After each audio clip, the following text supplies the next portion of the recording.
Good evening, everyone.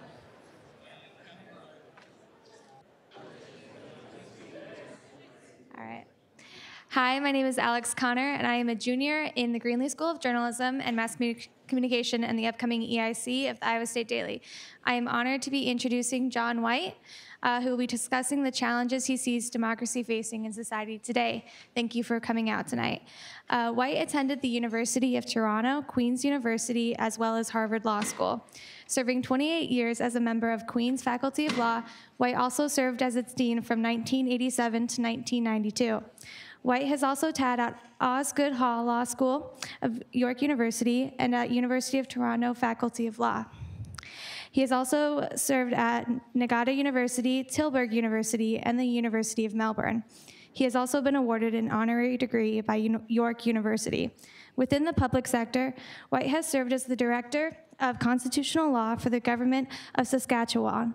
In this position, Whyte helped draft Canada's Constitution Act of 1982, including the Canadian Charter of Rights and Freedoms. Whyte has also appeared before the Supreme Court of Canada in several constitutional cases. And without further ado, John Whyte.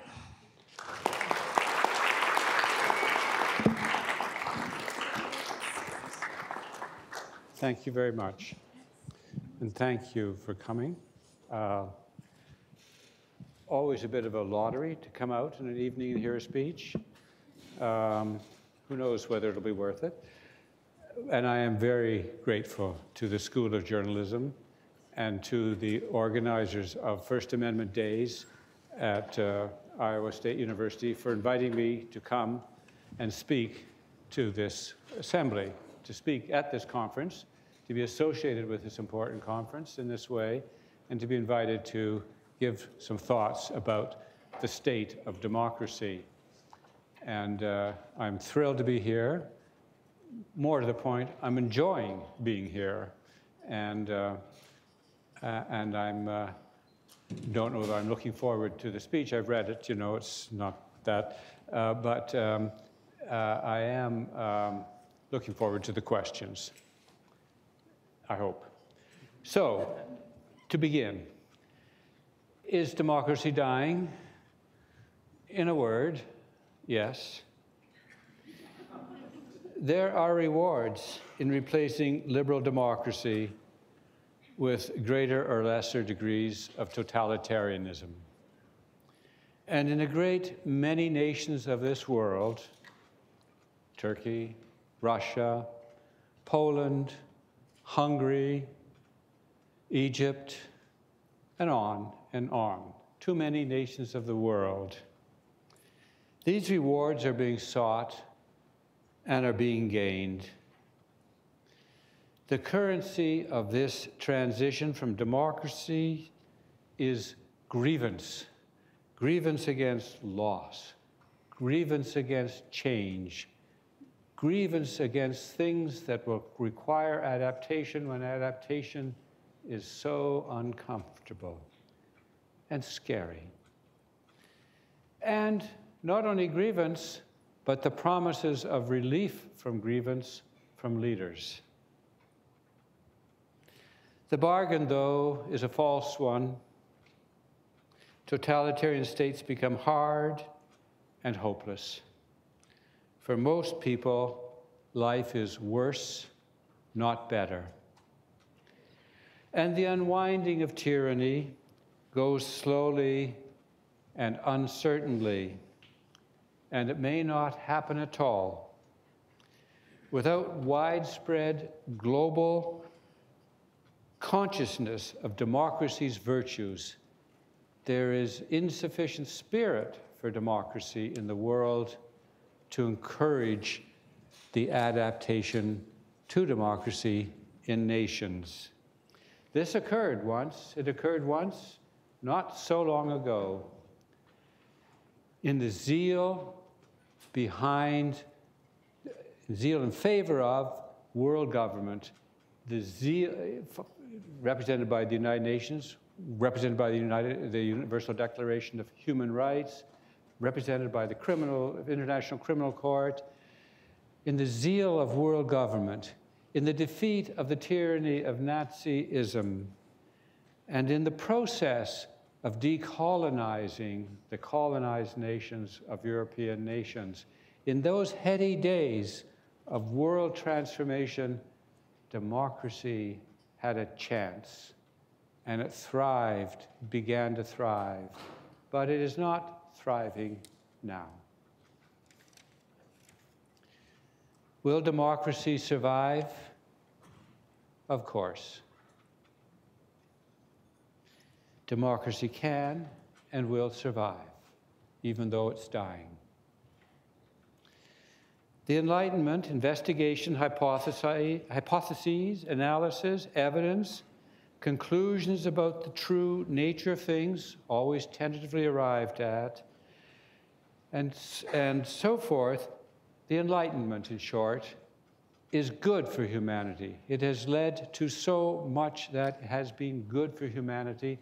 And my claim on democracy surviving is that the people of the world will not turn aside the things that bring well-being, that are good for societies, good for peoples, and good for people. That democracy will survive because it serves humanity well. But maybe I'm only talking about the theory of democracy. There will be Democrats, and there will be defenders of democracy forever, because it is a form of political authority which serves human need well. The alternative is so much worse. That's a Churchill thing. The democracy is awful, but the claim for it is better than everything else. But that's Churchill. I'm not Churchill. Now, democracy is the best hope for an effective answer to two moral requirements: stability over the destructiveness and terror of civil war, armed rebellion, and regime change, and second,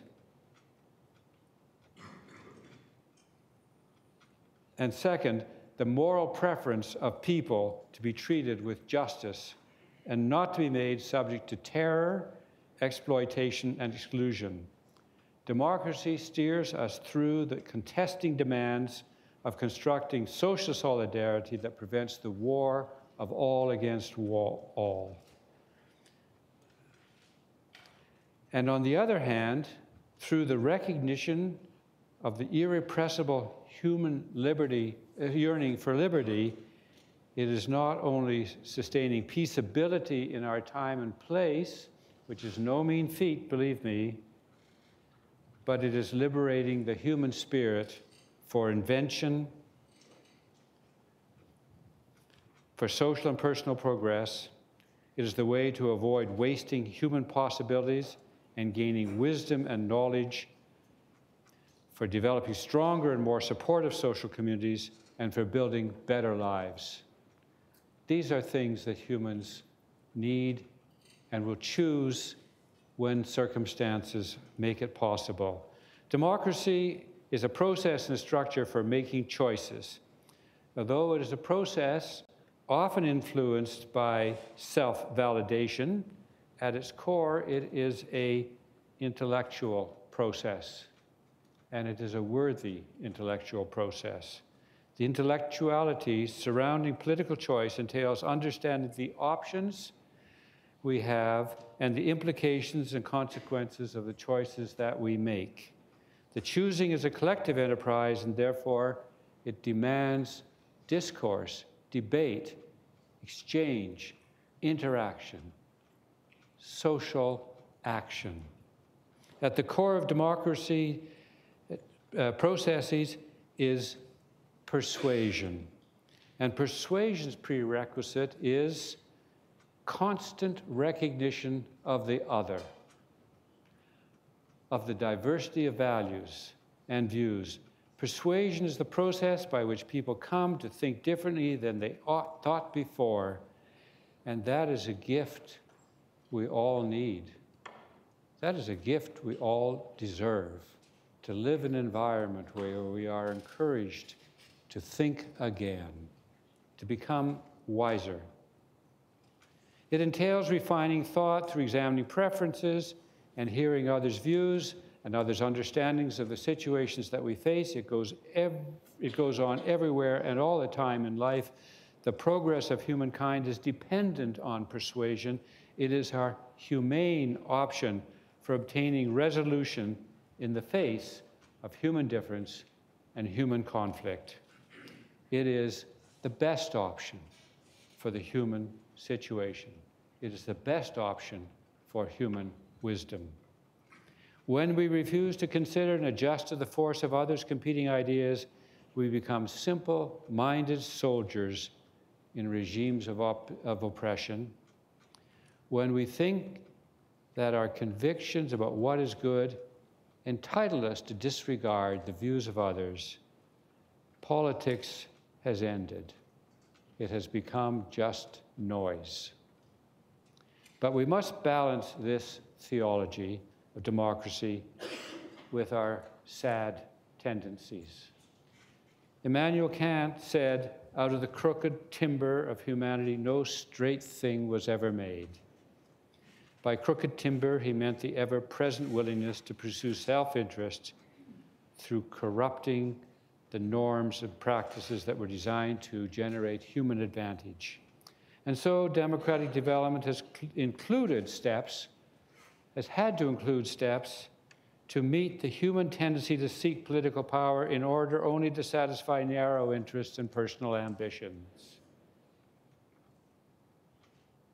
In America, where we are, actually, James Madison addressed the concern of personal interests in the Federalist Papers and probably on the floor of the convention in Philadelphia. He argued that the answer to narrow factionalism would be found in the size and diversity of the new nation. The new nation's complexity would keep narrow factions from gaining power except through accepting compromises necessary to build national majorities. The size of America was its salvation.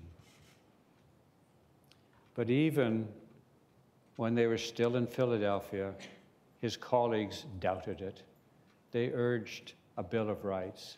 And when they left Philadelphia, they got to work. And 2 years after the convention in Philadelphia and the new Constitution, the American Bill of Rights was adopted. With its restraints, albeit somewhat indeterminate restraints, on political power in favor of freedom of assembly and association, religious liberty, free speech, and press freedom. And they were right to do so.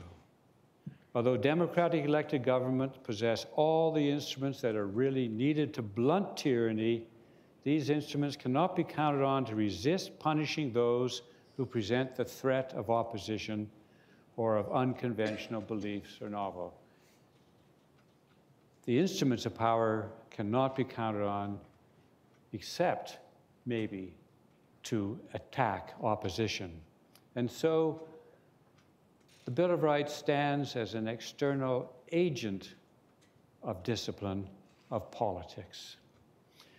Civil rights are born in the realization that democracy's entitlements cannot extend to suppressing citizens' belief, censoring their expression, and discriminating against them on the basis of their gender, ethnicity, or culture.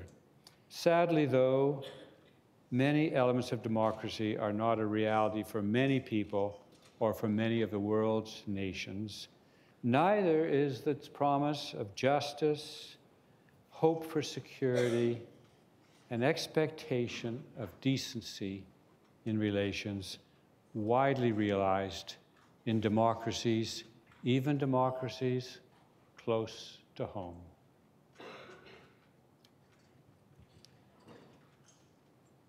The underlying democratic condition of obtaining citizen consent to govern is in doubt. Party fundamentalism that connects every political choice to just one political party is rampant, although not as rampant as it was the day before yesterday. It's rampant and replaces political judgment and party edicts that control citizen judgment. Lies foreclose the possibility of making political judgment. The political agency of citizens is removed, and they become just cogs in the machines of political manipulation. Without limit on election spending, every technological deceit is available to ensnare voters, and the denigration of opponents is practiced without restraint or perspective. The manipulation of voting district boundaries perverts the value of votes and destroys the democratic significance of voting. Placing irrelevant and onerous conditions on the right to vote removes whole minority communities from democratic participation. The transition of news media from providing news to single-minded promotion removes from the citizens the information that enables political judgment. Political leaders disdain the rule of law based on valuing their own ideas of what is good for the nation to be far more important than the legitimate rules that govern governing. It is not a happy list. It is, though, for America, a challenging list.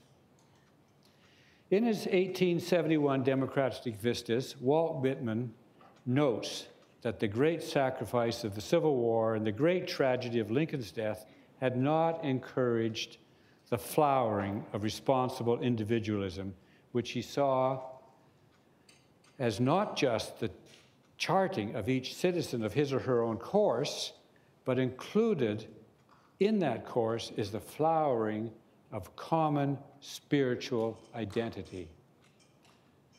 Out of the mass of individuality, we can become one that is supportive, one that is valuable, one that is legitimate. In this individual flowering, leading to a common national destiny, is based on the legitimacy of who? Everyone.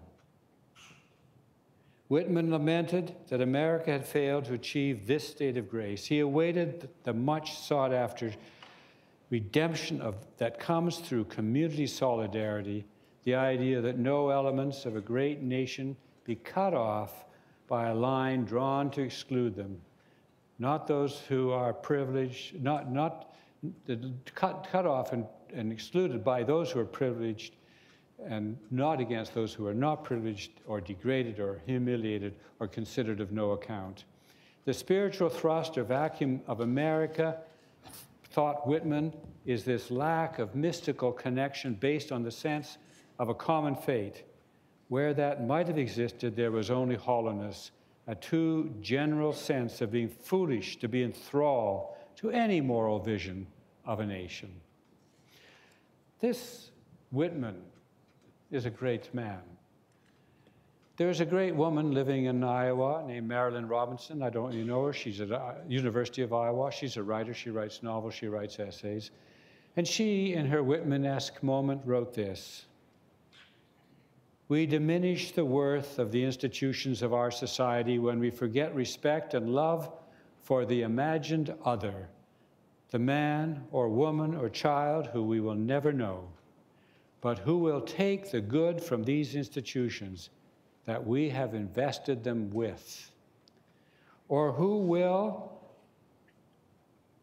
be harmed or disheartened because our institutions have been warped by our meagerness and our cynicism.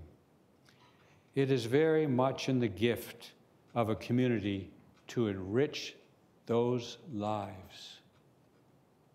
It is in the gift of individuals to enlarge and enrich community." Very Whitman-y. the great truth that is too often forgotten, it is that it is in the nature of people to do good to one another. These are ideas of democracy. These are the ideas of democracy. These are the non-negotiable ideas of democracy.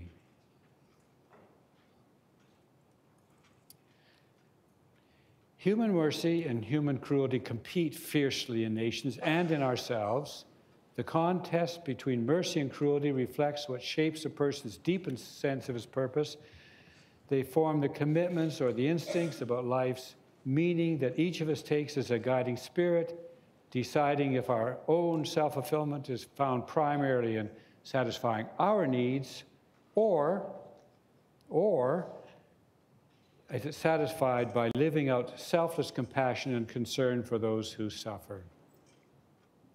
The hope behind the American political union is clear.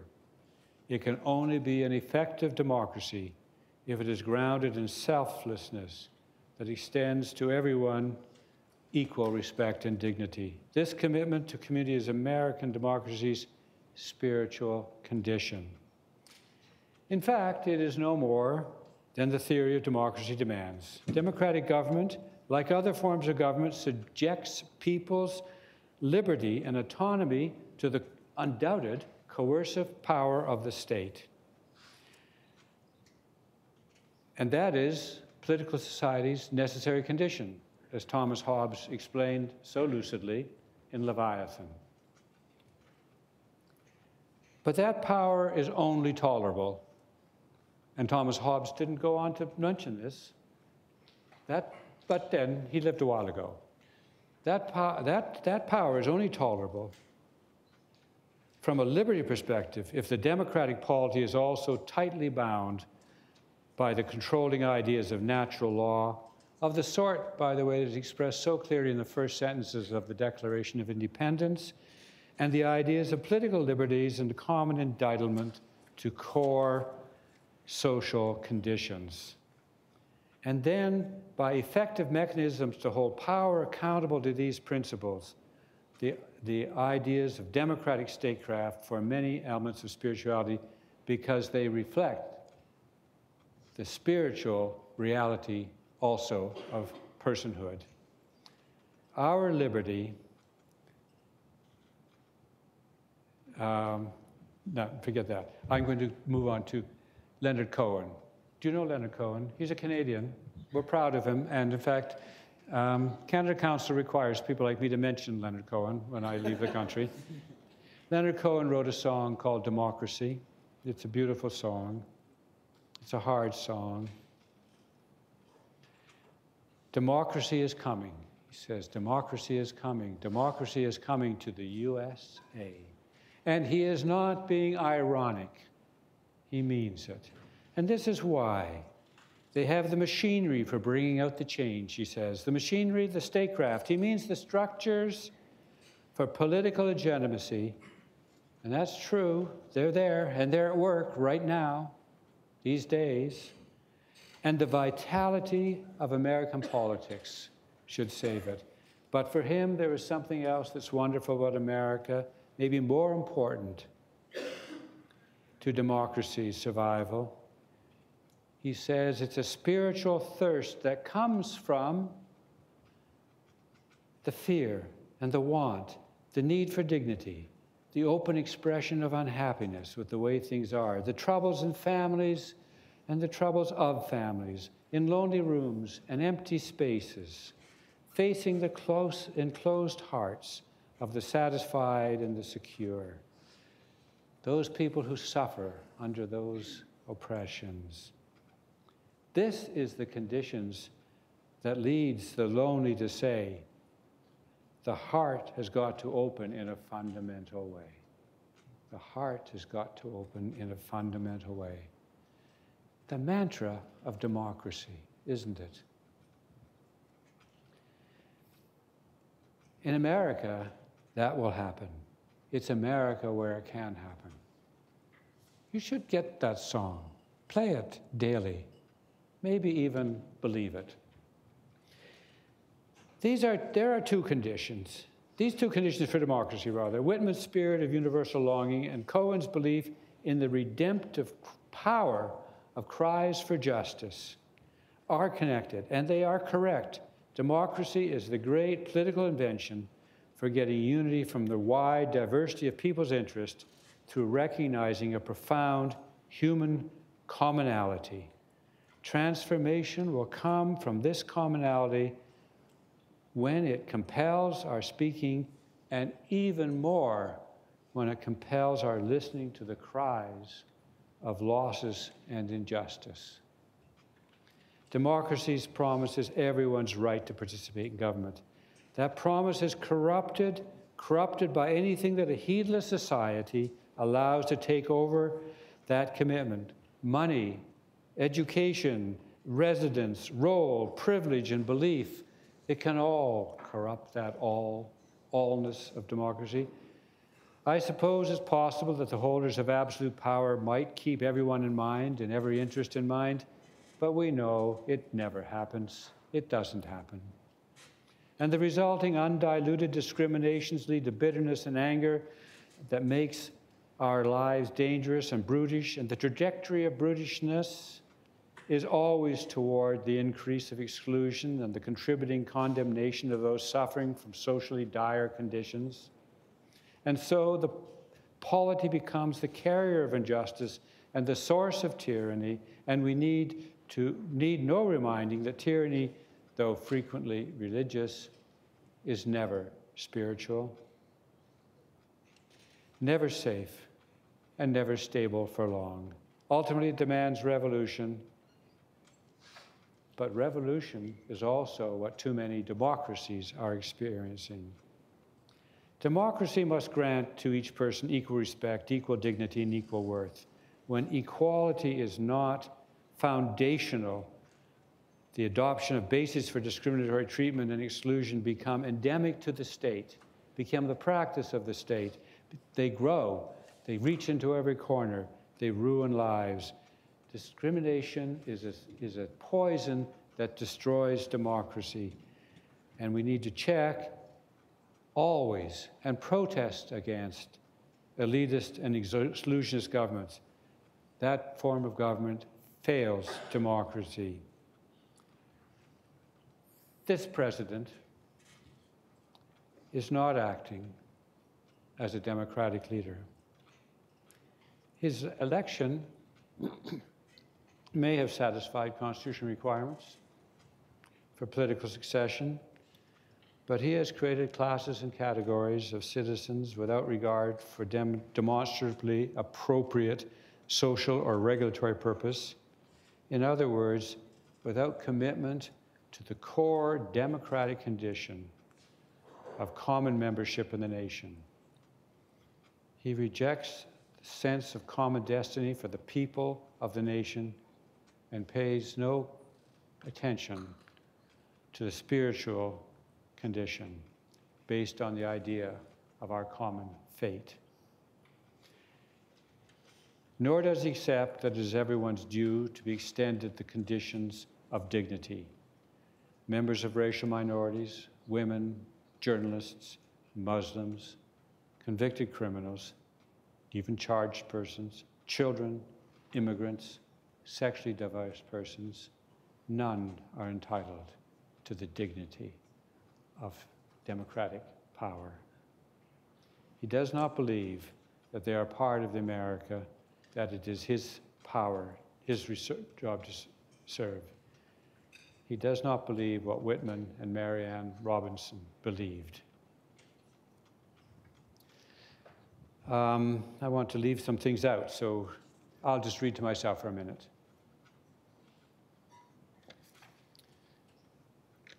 Okay. This is a breach of America's promise of equality, creates a deeply divided America, and this isn't just a matter of indifference to the 14th Amendment. In fact, perhaps some of the new regulatory measures around immigrants and migrants and environment may well satisfy the 14th Amendment's require for rational classification, but it is nevertheless a process of cruel exclusion and has torn asunder the reason for America. The ideal of America is the last best hope on earth for human political society. It is destruction of common citizenship. It exacerbates the nation's wounds, does not bind them up, and precludes a just and lasting peace among yourselves. Most of those lines are actually from Abraham Lincoln. Plagiarized, proudly plagiarized.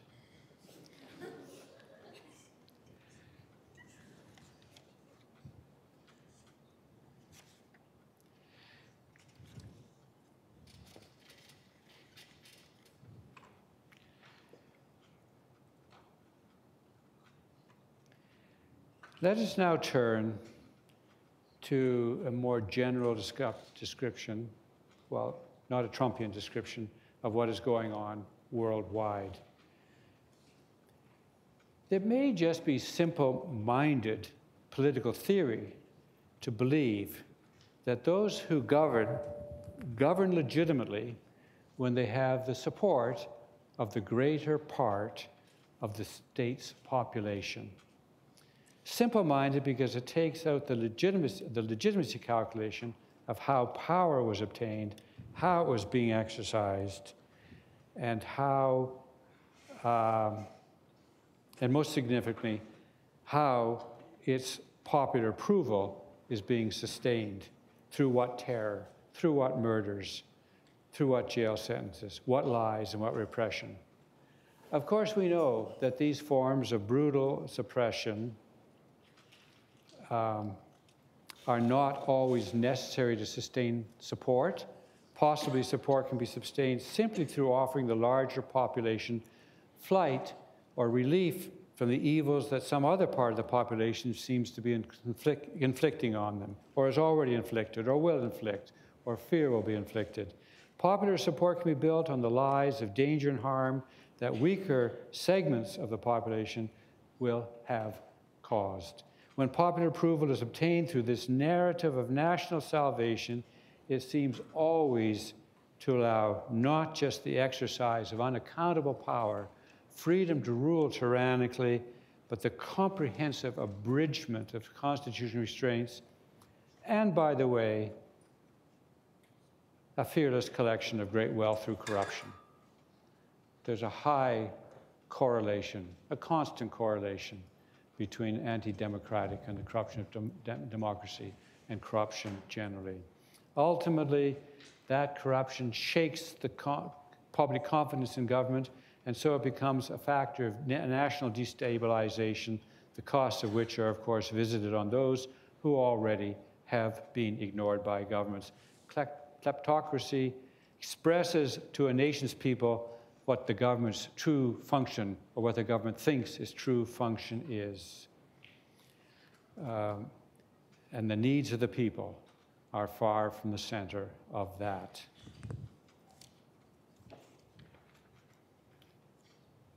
But democracy's demise can come in less dramatically, more creepingly.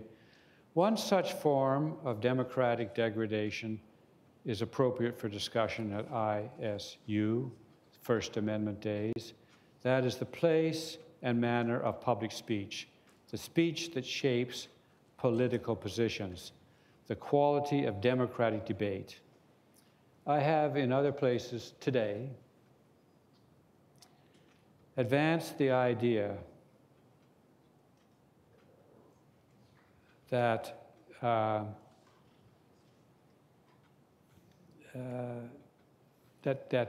the condition of civility is of utmost importance to maintaining democratic speech. Incivility, so the argument goes, can mean harsh rejection of others' ideas, and worse, the delegitimizing of their place in society.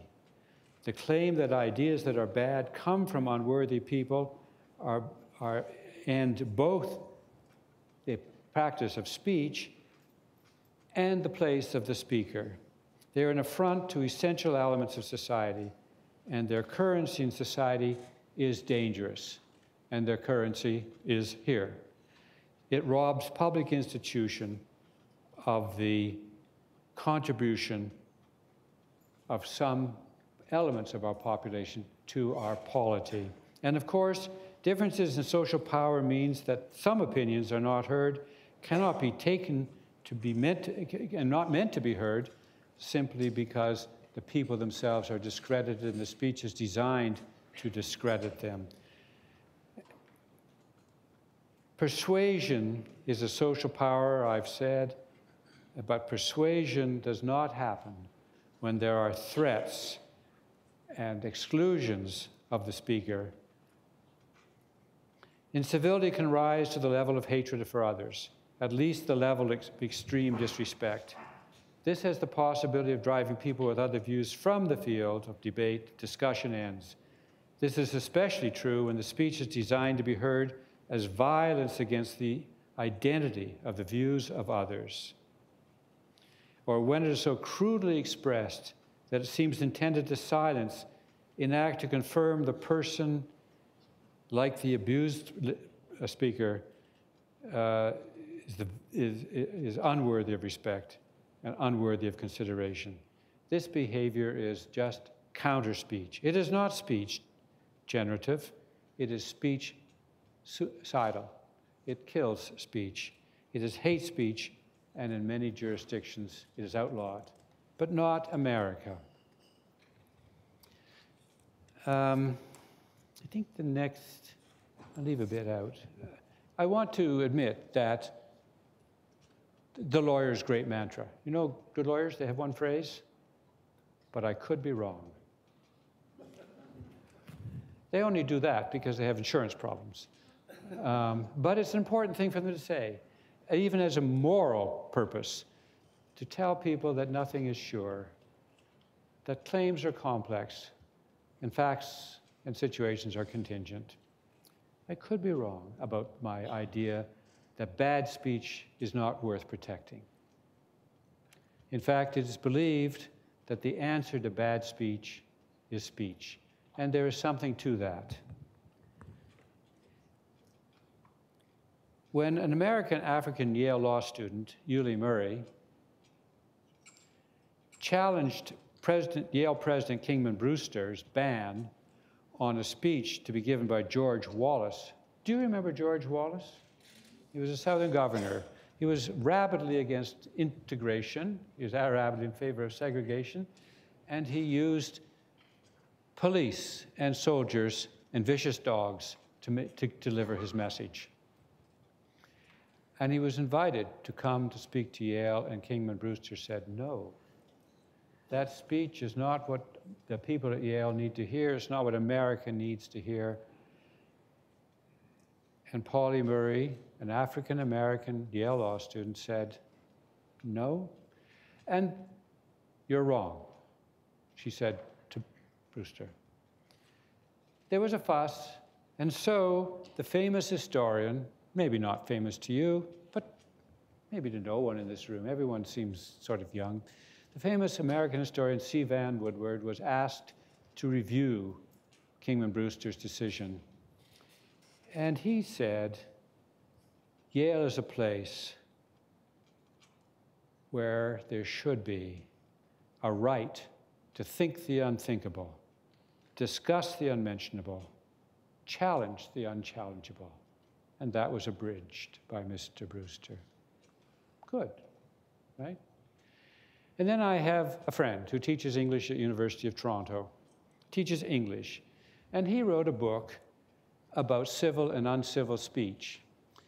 And his book is about a whole bunch of poetry, most of it published, no, some published in America, some published in Canada, but it is scatological, it is obscene, it is unpleasant, it is full of horror, it is unpleasant stuff. It should be censored, some believe. It should not enter into the corpus of North American poetry because it is denigrating of the spirit of humankind. And this is what my friend Edward Chamberlain said. This is the poetry of terror. It is terror poetry. It's poetry that terrorizes the civilized. Can terror be both holy and unholy? Can the anarchy of skinheads and spray cans, this is before there were screens to send your vile messages. You bought a spray can and put it on a wall. I had more durability, I think. Can the anarchy of skinheads and spray cans, or of obscenity and sacrilege, be redeemed by a culture of protest? Is it possible to enjoy the rights of civil and uncivil society together? Is nothing sacred, or is everything sacred? If we do not keep these questions current, we will not be able to bear witness to this world. I think that's powerful too. When people like me want to stop uncivil speech, speech which harms others, is known to harm people, it's too uncivil, perhaps we can't be sure that there isn't something that is constitutive of public understanding, not the understanding of the speaker's words per se, but the speaker's place, the speaker's needs, the speaker's perception, and the conditions that give rise to that kind of view of the world. Perhaps the unholy also tells us what we need to know. Well, have I been going on? I looked at the watch, but I didn't read it right, because it's a fancy watch that I'm not used to. And I think maybe it's time I quit, but I would like to do two things. I would like to read from Walt Whitman again. I think if whatever the faults of the speech and their mentee, one of them has been not enough Walt Whitman. America, if eligible at all to downfall and ruin, is eligible within herself, is eligible for ruin within herself, not without. For I see clearly the combined sovereign world could not beat her down. I think that's good to hear. That's good to hear. It needs to be heard. But these savage, wolfish parties alarm me, owning no law but their own will, more and more combative, less and less tolerant of the ideas of ensemble and of equal brotherhood, the ever overarching American ideas gone. It behooves you to convey yourself explicitly to no party, nor submit blindly to their dictations, but steadily hold yourself judge and master over all of them. That's a good democratic mantra. And now for the report card. Not of me, mercifully, but of America. It's time to ask, is democracy going to live in America?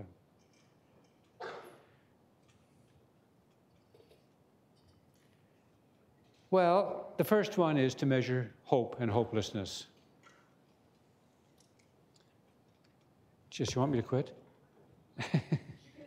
Good, okay, I'm almost through.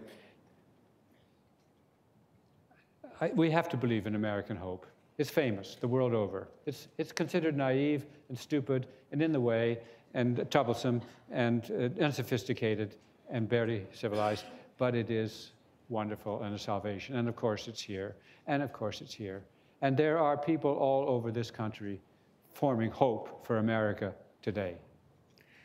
But here are the things I want to look at. The pillars of a democracy.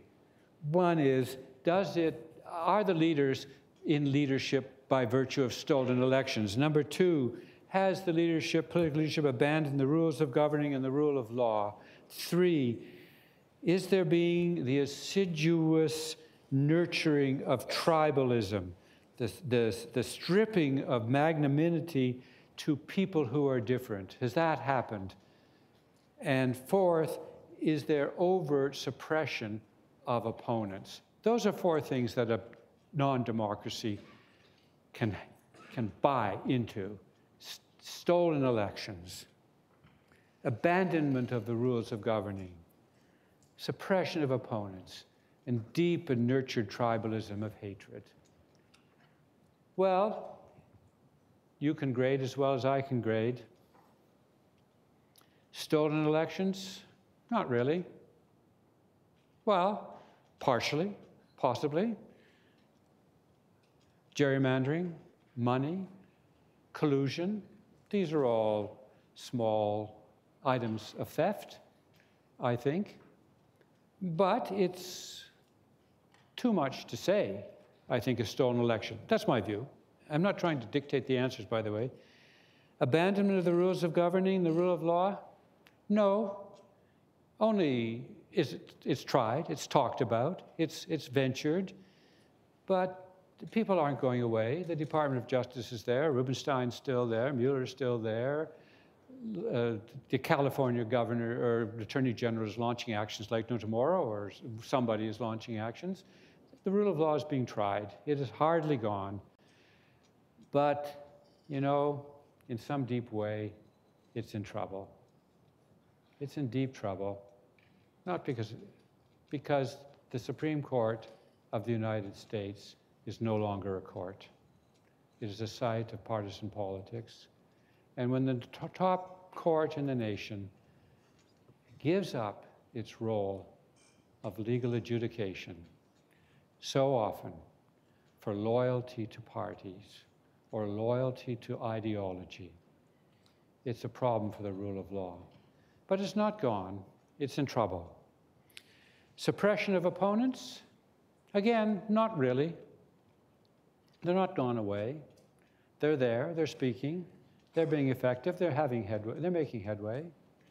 The firing of Comey is one firing only. The firing of cabinet ministers is a firing of opponents, but that's not what we mean by firing of opponents. Firing of opponents is not, this is not Erdogan's Turkey. This is not a place where 120,000 people have been stripped of their jobs and 40,000 have been put in jail indefinitely because they are Gulenists, because they belong to a competing party. This is not Turkey. And is there an assiduous nurturing of tribalism? Well, yes, there is. America has a problem with tribalism. America hasn't got over slavery. America is going to have trouble getting over Islam. More trouble than it should have. Islam is just another religion and a population committed to decency and honesty and participation. There's no reason for Islamophobia. I would say that America does not score well on tribalism, but otherwise, it's okay. So the report card is, you're okay. Thank you very much.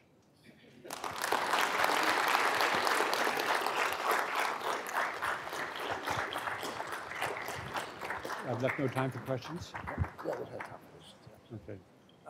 If there's, you want to have questions, we got this great little thing that we get to throw at you. This is the microphone. So if you have a question, raise your hand.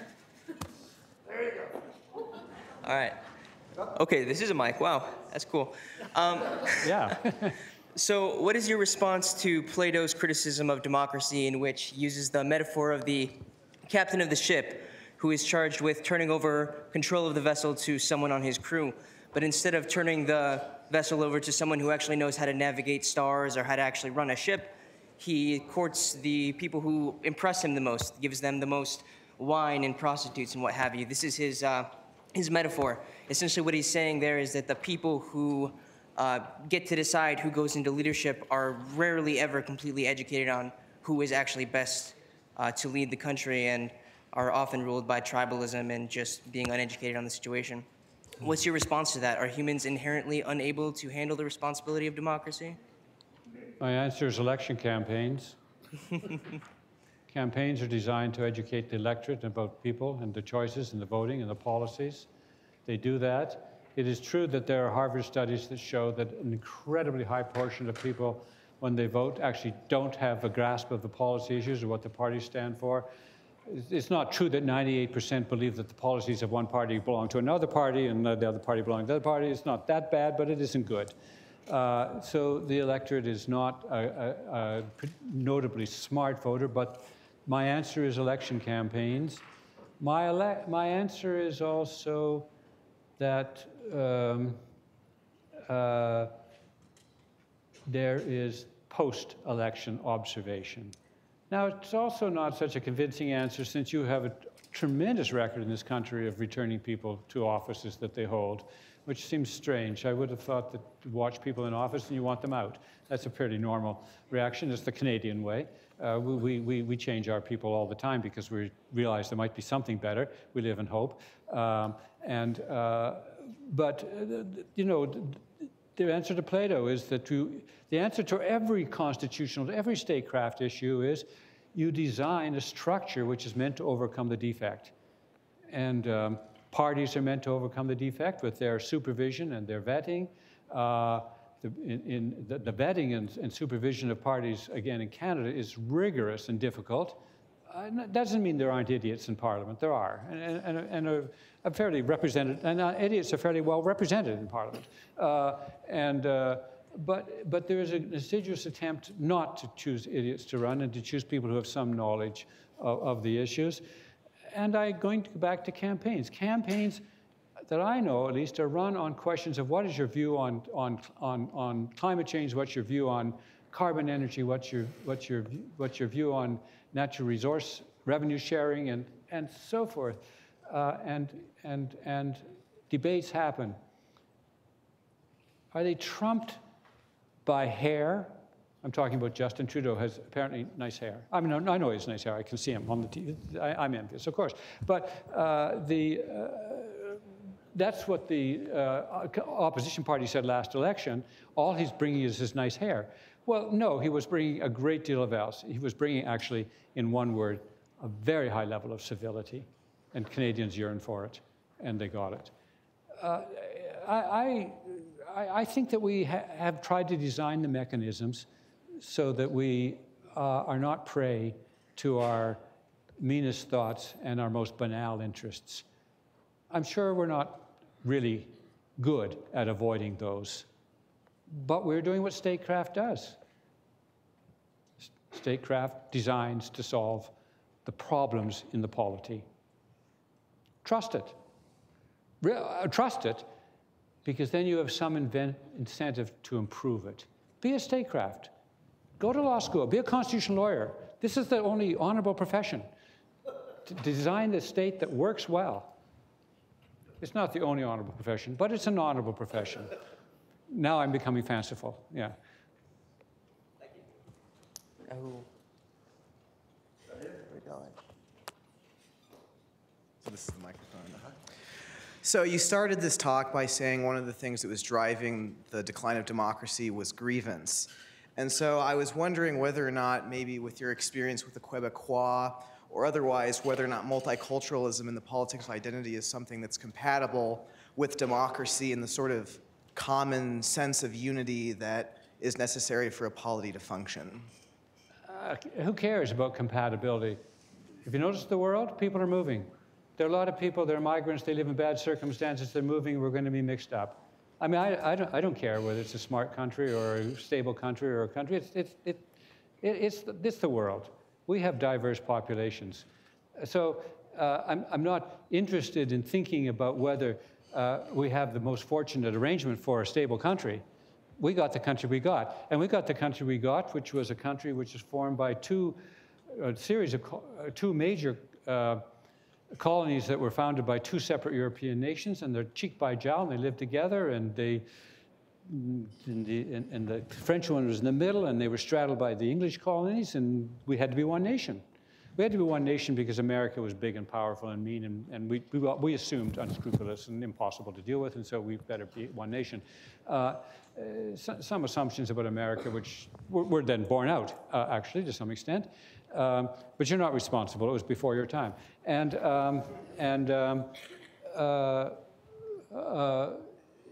So is it a weakness in Canada? Well, it's a vulnerability, but it might be a strength. It's easy to say that. We've had referendums where the French population wanted to secede from Canada, which would have been massively inconvenient and costly and bad for North America, for the world, for Canada especially.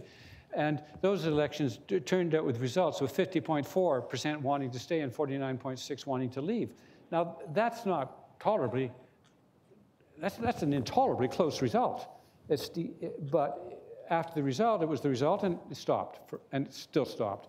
So I'm not going to be smug about Canada. What a wonderful multinational country it is, or diverse country, and it's worked out the diversity problems to a wonderful degree, and we're well situated for the modern world because we had founded around two nations, and we learned to live together in peace and harmony and built a beautiful nation, and we're just fine. No, I'm not saying that. I'm saying that we have two nations, and there are two nation problems all the time, and we've worked at them, and this is what it is, and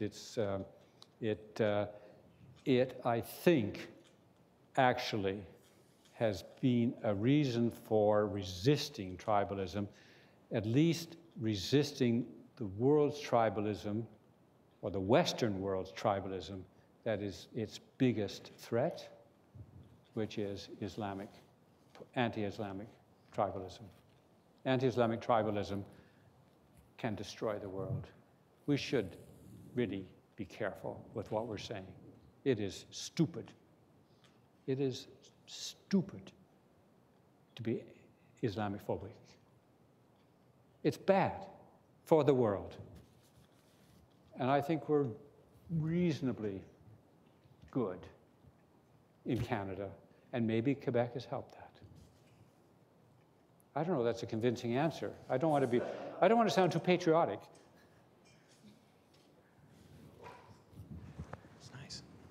Hi.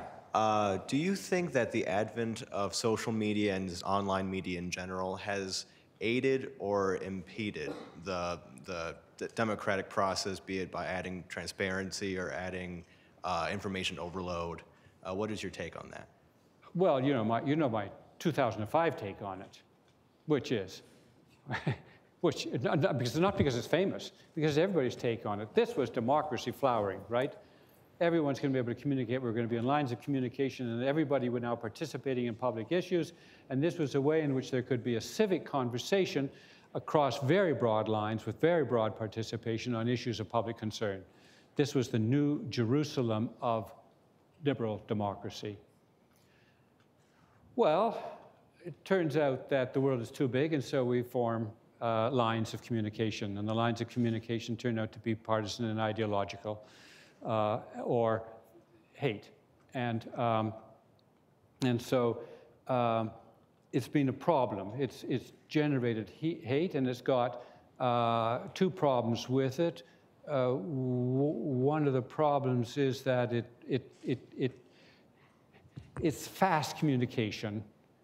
At least when you write op-eds. Well, of course, when you write op-eds, we're talking about, a few tens of thousands of people in America who might write an op-ed, which is not really democratic. That's not a very big democratic sample. And maybe it's only a few thousand. And people who put stuff online is more, multi more. And so it's democratic that way. But at least when you write op-eds, you actually close your computer and then open up and you can say, oh, shit, I better think about that one again. I've got to work on this. I mean, there's reflection. But so the speed of the internet is horrible. The exclusive audience is horrible. And the vague anonymity of it is horrible. And then the culture of approbation around entries on electronic communication has created very strong incentives for very unpleasant speech. So there are a lot of things that have emerged about communication through the network, which are very destructive for society. And I suppose the answer to that is my same answer I gave to, where were you?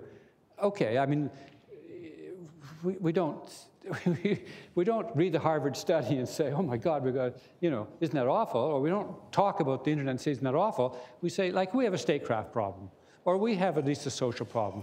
We need to deal with it. And I don't know how to deal with it, but I want to agree with you. It's a factor of political discourse, which is a negative factor in political discourse, and the positive factors that can be associated with that kind of discourse by virtue of wider participation and a better and easier engagement with issues with people have not proven to be worth the negative costs, would be my assessment.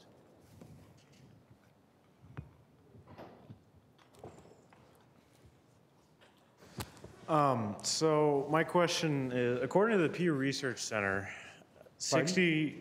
according to the Pew Research Center, just over 61% of people voted in the 2016 presidential election. And that basically means almost 40% of American adults didn't participate in the voting process. And that number is actually going down as well. It was at like 66 some odd percent in the 2012 election. I guess my question is two-part. Why do you think so few people participate and or care about the democratic process? And I guess my second part to the question is there a way to fix it, and how? I mean, pass a law requiring everybody to vote, I suppose, but I'm not particularly in favor of that. I'm not recommending that, but that's been adopted as one fix. Well,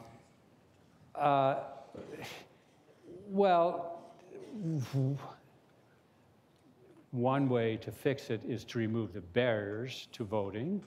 And that's a Canadian comment because we still vote on paper universally. And it's strange because a lot of people don't really know how to use paper. But there are risks in corruption of the system, of course. But that's a fairly trivial answer. I think it's a problem that more people don't vote, and I am particularly interested in and everyone who does voting participation studies is worried about the same thing. What about the youth? People are always fretting about the youth because we always see the youth as adopting social practices which are pretty much bad for humanity. That's youth's contribution to us, to fill us with fright about the future of humanity because they do things that we didn't think people did, like lose interest in politics, for instance. And I don't know whether it's even true. I don't know whether youth has lost interest in politics and whether it's the case that youth are so cynical about power and so cynical about the corrupting effect of having power on everybody, because there's a lot of news story about that. There's a lot of right now, there's a lot of story. I mean, even the Republicans supporting Trump for so long is a source of tremendously deep cynicism. They're not acting as if they were elected for representing people. Somehow they seem to be loyalty for no decent reason. And this builds cynicism about people who run and people who are in Congress, and it builds cynicism about politics, and it leads people to come to believe that the great theories of liberal democracy are just that. They are superstructures of thought which are subject to decent deconstruction to show that they are actually instruments of manipulation under which people are oppressed. That's a good way of thinking. That's a good modern critical school way of thinking. I don't mean I believe it. It's just something that happens, and people come to that. Maybe that's an intelligentsia response as to a non-intelligentsia response, as I don't give about those things anyway. It has nothing to do with me, and I think that they're all a bunch of crooks anyway, and I'm not going to vote. I mean, so whether you're a deconstructionist or just obscene, it's all pretty much a way of rejecting a process which is disappointing you. And I think there's lots to be disappointed in politics all the time. So, and there is. The people who are elected let you down. I actually think I don't know. I actually think that money in politics may well send a message that politics is money. And that tells you that who should be playing it and who shouldn't. I think Citizen United has corrupted America in unbelievably bad ways, even at the level of voter participation. But this is a random answer because I'm groping around for what is it that disenchants people about democratic participation, and you know the shorter answer was just 3 words: I don't know. We've got time for one more question.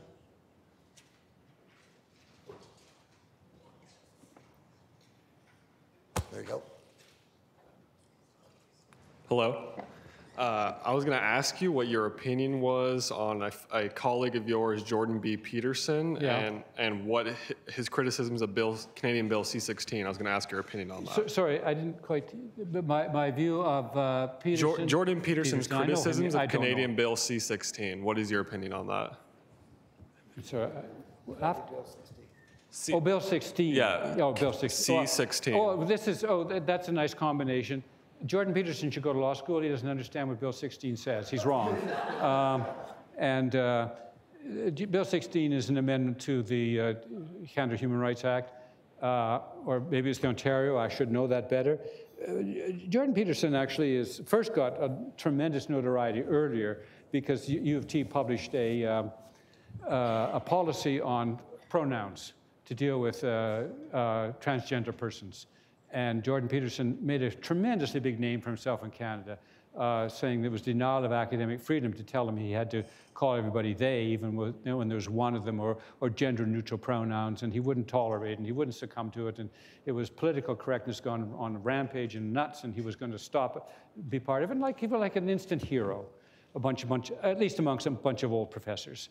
You know, old professors. They like to get courageous about women once in a while, and the ideas of justice and equality and reform. So he made his name that way, even though the U of T proposal was a policy. They didn't tell him what to do. They just said, this is what we'd like you to do, but like you to do it. He kept his freedom. Okay, Bill 16, which is to add to the list of subjects of discrimination, is gender identity and gender identification. And so you can't discriminate someone in employment and offering residence and in services and whatever this is not a constitutional Bill of Rights, speech, due process, equality. This is a Bill of Rights, a statutory Bill of Rights, which is meant to apply to the private sector that delivers services and goods and employment to make sure they do so in non-discriminatory basis. And I guess you have them in American states as well. And we have them in every Canadian jurisdiction. And there's a big list of things. And it used to be you shouldn't discriminate against people on the basis of race. Maybe that was it. But now the list gets bigger and bigger. Race, language, gender, sexual orientation, and so forth. And now we're adding gender identification and gender identity. And what's the problem with that? Why is it wrong to add a category that you shouldn't discriminate against? Because, says Jordan Peterson, because now his speech is being impaired because he can't mention or talk about or pay any attention to gender ambiguity. He teaches at U of T. Is he trying to pay attention to gender identity? Does he think anybody's trying to pay attention to gender identity except those who are delivering goods and services and accommodation and employment? It's an anti-discrimination bill. What is he talking about? Do you know what he's talking about? I think he was worried that you could be fined for accidentally mislabeling someone by their non-specific pronouns that they may or may not have disclosed to you. He was very worried that that would occur, and then that would be impeding on his right to free speech. Well, accidentally. For one thing, you can't be guilty of a regulatory offense by accidentally using a word. We do have a little thing called mens rea going around, which is like the guilty mind or an intention or at least negligent realization of what you're doing. So accidentally is totally irrelevant to the regulatory scheme. But the other point is, he may be saying, if I kept on calling this young woman he, because there's something manly and I knew there was a transgender going on, he and he, And so let's assume, let's give him some credit that he meant to say intentionally hurt someone. Then he becomes a more sensible man when he's in terms of discussing his case. Then he says, well, I can't go into free speech and start calling transgender people he. Well, possibly he can. It's not clear that the treatment you get when you're in an institution, a client of the institution, a member of the institution, that when you're in the institution, then the experience you get is going to give rise to a discrimination claim when the institution is dealing with 33,000 employees, and when it's having transactions of a dressing sort, like 1.5 million times a day. I don't think so. I don't think it's a real case. And if it is a real case, I say, so why doesn't he get a life and call people by the gender they want to be called by? I think he was more worried that they would not specifically disclose their gender identity to him, and then he would misgender them, and therefore he would be discriminating without even knowing. I think that's what he was worried about, not necessarily that they would disclose to him that they want to be labeled a certain way and that he doesn't. They didn't disclose, you say? Correct. Yeah. Well, he's not talking about the regulatory scheme. He's actually just busy with his hammer and nails building a soapbox. Thank you.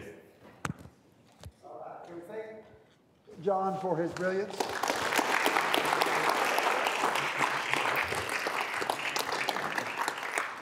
Thank you, sir. That's great. Yeah, thanks. Oh, hold on. Hello. Okay. Tomorrow, we start tomorrow off with the Democalypse March at 9:30 on the steps of Curtis Hall. If you want to do that. Otherwise, free meals. Hope people are leaving all right, free meals out at Central Campus, 11 to 1, and at the Feast on the First Amendment, where you can come feast on a free meal and then feast on all 5 of your First Amendment freedoms. And then tomorrow night at 8 o'clock in Benton Auditorium at Sheeman Center is Paul Kicks, the deputy managing editor for the ESPN, the magazine, who was also one of the students who helped create the First Amendment celebration we had back in 2003. One more thing. And one more thing. All right, and don't forget to help us with our hashtag Mosaic. So take a photograph using Instagram or Twitter, expressing any one of those 5 freedoms, tag it with hashtag ISU First, and you will be part of the giant mosaic that we are creating tomorrow under the big tent. Thank you. Thank you. Cool.